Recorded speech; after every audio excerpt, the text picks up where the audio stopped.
Welcome into the latest edition of Extra Time. Thank you very much for your questions. Craig and Stevie here. Frank, many people were expecting you in the studio with us today. Where are you? Oh, give it time. I'm in Los Angeles, you know, it's why I put the palm tree, and well, I will be with you guys next week, and next Sunday. You know, what are you doing in LA? Working for my sponsor and enjoying my time. Oh, very nice. How's your sponsor going, Stevie? Great. Any shepherd's pie companies out there? Still very, very much interested. All you can eat. So when's Frank getting here? Saturday night. He'll be here on Sunday. When the World Cup starts. Is that when it starts? Yep, there you go. Right. Qatar, Ecuador, Craig. He's here for 4 weeks. Qatar, Ecuador? Yes. No, Magic. only 2 weeks, Stevie, only 2 weeks. 2 weeks. What's 2? 2 weeks. And then Don's. And then Don's. And then Don's. So Don agreed that he would attempt to swim across the Atlantic with his hands tied behind his back. He was using his ears. Stevie, your reaction if you were on the receiving end of Cristiano Ronaldo's interview as a coach? Oh. See you later. Damn it, never play for you again? Yeah, under these circumstances, absolutely. Right. Bye-bye, Yeah. no chance, get lost. Ten Hag could not be in a better position to do what he should do, and that is bosh. Right. So, yes, absolutely. Craig, have you ever had a former teammate make public comments about you the way Rooney has about Ronaldo? How do you deal with it? Huh? So have someone in the past that you've played with been critical of you in the media afterwards? Probably. Yeah. And how would you deal with it? Oh, do you mean, well, guys that I played with? Yes. Were a little perturbed. Right. Shall we say? Yes. For want of a better I like perturbed. phrase, perturbed. Yes. About me moving into the media. Okay. So not the opposite way around. Yes. They were and still, you would criticise them publicly? well, not necessarily criticise them, but not necessarily favour them. How did you know? They called me. Did they? Yeah. Yeah. Take us through that conversation. Short one. Yeah, I bet. I won't mention names. Very good colleague of mine called me at one of the games. Said he was wondering if I could be more favourable to their team and his manager. And I said, well, paraphrase. Right. I paraphrase this conversation. Don't ever, blah, blah, blah, ring me again telling me how to do my job. Wow. Goodbye. Yeah. I mean, this is the man that criticises his uncle. I wasn't. I don't like that. I'm not employed to be. I'm not employed to be swayed. Right. By former. I never was. Never Yeah. have been. So look. That must have been a little different, though, when it was your Uncle George. I understand the teammate one, I kind of get. It must have been really difficult when it's a member But George of your never family. rang me and said. No, I know, but did it not feel It wasn't strange to criticise him? Well, it wasn't really criticising, but it wasn't difficult because Scotland was struggling. Right. It was so obvious. Right, you couldn't. You'd look stupid if you said You couldn't go any other way. It wasn't a case of, it wasn't a case of, George Burley is a terrible manager. He should never be doing the Scotland job. No, but I was never like that with any of the Scotland managers because I realised it was a bit of a poison chalice. Sure. Walter Smith, Gordon Strachan, Alec McLeish, all guys that had managed and done well at club level. George Burley as well, the reason he got the Scotland job. So I was acutely aware that it was a player problem, and still is to an extent for Stevie Clarke. But you still have to sort of get in there, Right. with the nuts and bolts, yeah.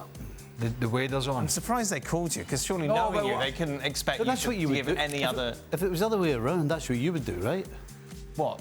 Well, somebody you knew, somebody you'd been, whatever, Yeah, whatever, no, and they but what got me- criticise not you would Craig. call What it. got me? You know Craig is the way that he is. But what and got- calling him will only be pouring gas almost on the fire. well, I'm sitting with I my- get that, but still, I'm sitting with my boss at the time. you can't do nothing. I'm sitting with my boss at the time and the crew upstairs. It was at Scottish Television, where we had the studios operated out of at the time, and I'm sitting there with them after the show having a drink, and he rings me, but he's been told to ring me. Right, I see.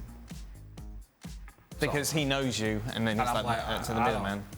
I'm trying to think back. You weren't on the show as much when Kenny was in charge. Do you think that maybe you looked at him favourably more than anyone else who you wouldn't have necessarily had the same relationship with? I don't remember ever thinking about it any differently. At the same time, it was kind of... The position Liverpool were in at the time was a little bit like Craig's Uncle George. The players weren't good enough. And so you can only do so much. OK.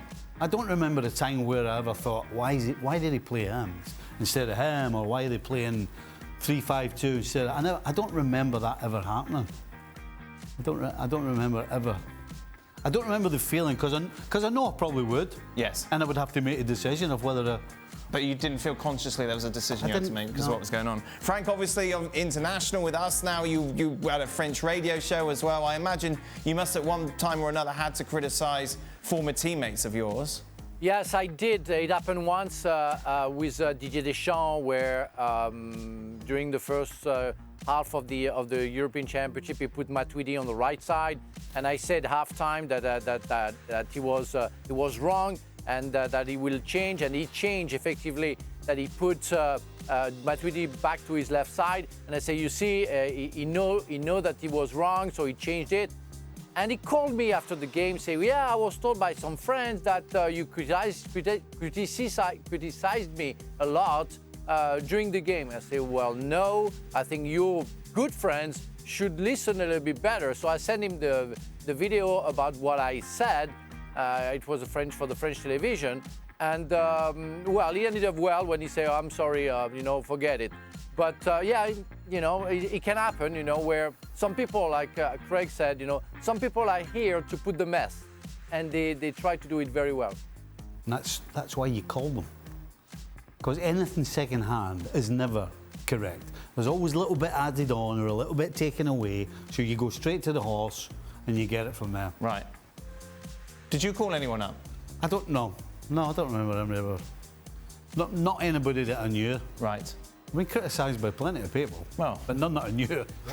And if I did, that's exactly what I would do. Okay. I would phone them and say, right, hold on, what was this all about? Okay. I really find get stuff works well in these scenarios. Well, yes, I'm sure. I do. It's short and sweet. It leaves you. You can't take it any other way. No, I mean, I'm really unhappy with what he said. Get stuffed. All right, there's not really any comeback.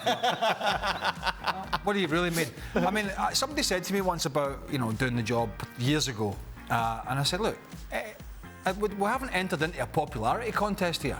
You know what I mean? And there are people out there doing this job who think it is and go around waiting for the old pats on the back from people. Right. But come on, you can see through that. Yes. So it is what it is. You can't please everybody. Frank, to what extent do you look for the results of your former clubs? It refers to Steve in Liverpool. Do you generally want former teams to do well, or do you look at it as just a place you used to work? No, of course, I always have a look on every club that I played, and I always wish them the best. We are talking about our job, so I have to be truthful, rightful, and if they play bad, I have to say what I have to say. But deeply inside, yes, you always have they are your clubs, and you always cheer them up, deep inside, hidden a little bit somewhere. But yeah, I want Chelsea to do well because we are talking about Chelsea. Yeah, of course. And when I'm outside the ESPN, I'm crazy about them, and I can get upset when they lose games. But I have to do my job, and respectfully towards all the clubs. I've tried to be fair. Just a job? No. I never saw it as just a job. But I don't necessarily go out my way. I mean, obviously Chelsea are high in our sort of agenda as one of the elite clubs in England now, so we're always sort of watching out for their results. No, it wasn't. It's not just a job. It's a lot of memories of playing with some great guys and playing some big games. But everybody's different. But for me, that was then. This is now. Right. I'm not too much into what happens. When it came to the classified results, Stevie, Liverpool would be the first team you'd look for. Yep. Who would be the second? Would there be a second? All of them. Just whatever one came up first. But all the teams in the world? Well, Sheffield Wednesday, Doncaster, United. Absolutely, yeah. Do you keep an eye on them? I don't keep an eye on them. I mean, I'm not getting up on a Sunday morning or or a Saturday night looking for results. 4 o'clock, he gets the results Sunday. But when I see the result, if they don't win, I'll be disappointed. Okay. So, yeah. We'll spoil your weekend, won't it? How long does that disappointment last? He'll be disappointed. It's ruined my week now that Ayr United lost 4-0 at Dumbarton. In the earlier generation, the senior players used to run the dressing room. What would the guys have done if one of the influential players from the squad openly criticised the club manager and board in the public domain? It's a good question, Steve. What if someone did that in your Liverpool days? What Ronaldo's done? Well, you'd probably be running in the Walmart and say, what the... Right. Yeah. Yeah. Yeah, you wouldn't not ask them. Right. I mean, stuff like that. Would he eventually be ostracised? Well, quickly be ostracised. Well, it depends. If you're talking about people on the board, nobody gives a stuff if you criticise the guy on the board. Right. But if you start getting closer to the boys, okay, including the manager, depending on where he sits. Right. Well, this is the manager who. So yeah, you'd be like, hold on a second. Well, what's? I mean, players will always go on the side of another player, I think, if actually what they're saying is true. You know, if Ten Hag had stitched him up, the players would be like, you know what, you're quite right, because he stitched you up. But when you're completely wrong, totally wrong, yeah, there's not going. I don't think there's going to be too many in that dressing room backing him up. Oh, they've put this question in. Mark Ogden has Lisandro Martínez as the signing of the summer so far in the Premier League. Haaland has had an unbelievable start, but the greater impact to their team has to be Martínez. Stevie, do you still think he's a flop because he's had a few bad games? When did I say he was a flop? I just said he wasn't this thing that everybody's made him out to be. And I remember saying to Craig last week, you know, sometimes you can get away with making mistakes. Right. I think he's got away with making some mistakes. 100%. You can't argue. You can argue with me because I will not back down on the fact that he's too small. Okay. I'm sorry. Right. I'm sorry. Listen, your average Joe today is 6 foot odd. Well, I don't think that's true. Well, listen, I'm telling you, your average football is 6 foot. Genetically made these days. I tell you what I'll do, I'll have a bet with you. Well, what's the bet now? I'll have a bet you. What's the bet? Your average player today is 6 foot. Right, that's not your average Joe, is it? That's your average player. Here we go. All right, anyway. Your average person is 5'9". So please tell me, if your average player is 6 foot and you're signing a guy who's 5'9", then straight away you're asking him, you're putting him at a disadvantage. Every time this comes up, people tweet me Fabio Cannavaro, Carlos Puyol, Mascherano. There are players who can be that size and be great. I mean, look at what do you call him? AC Milan, Baresi. Right. Baresi wasn't. But, okay. So does that not contradict your point that he's too short? Well, no, it doesn't. It doesn't contradict my point because he's been making mistakes, and so.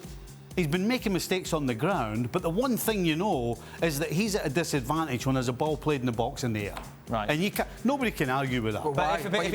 Because he's not going to win a challenge with bigger players. He's not. How can you make an argument about a player being 5'9" or 6 foot?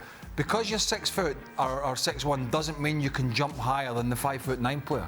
Come on. No, I'm not being funny. I mean, just basic. To give you an example. On, basic. No, if you stood on the Craig, if you looked at somebody who's 5'6", they're playing against a guy who's 6'2", are you going to go, well, you know what? Maybe he can jump high. Come on. He's not 5'6". Come on. Anyway, right. Well, I'll give you an example. I'm just telling you. If you watch the guy closely from a defender's point of view, he's made mistakes and got away with them. That's what I'm saying. I'll give you an example. And I'm not saying he's a flop. I'm not saying he's been garbage.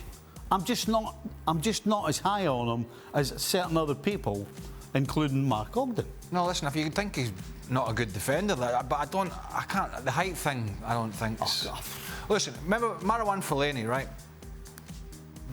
Giant. Yes. I mean, I'm not denying he won a few headers and that, but he couldn't get the local newspaper under his feet when he was jumping. Could hardly get off the ground. I mean, it's like. I don't know. I feel a digging into a corner that's come on again between Stevie and Frank. Frank, do you want to join in before we go, or do you want to go enjoy the LA sun? No. Just want to say that I never complained about the fact that he was not tall as he should be. I think it's the decision when he makes sometimes on the floor when he tackles and goes for the challenge. I think he doesn't give a second thought. Sometimes he goes like with instinct. He doesn't think through, and it's why he can create damages. It's why I've been critical towards him sometimes. Okay, I'm sure that's the last we've heard of that. That brings us to the end of today's show. Yes. Well, thank you very much for watching ESPN on YouTube. For more sports highlights and analysis, be sure to download the ESPN app. And for live streaming, premium content, and let's not forget as well, ESPN FC 7 days a week. Subscribe to ESPN+.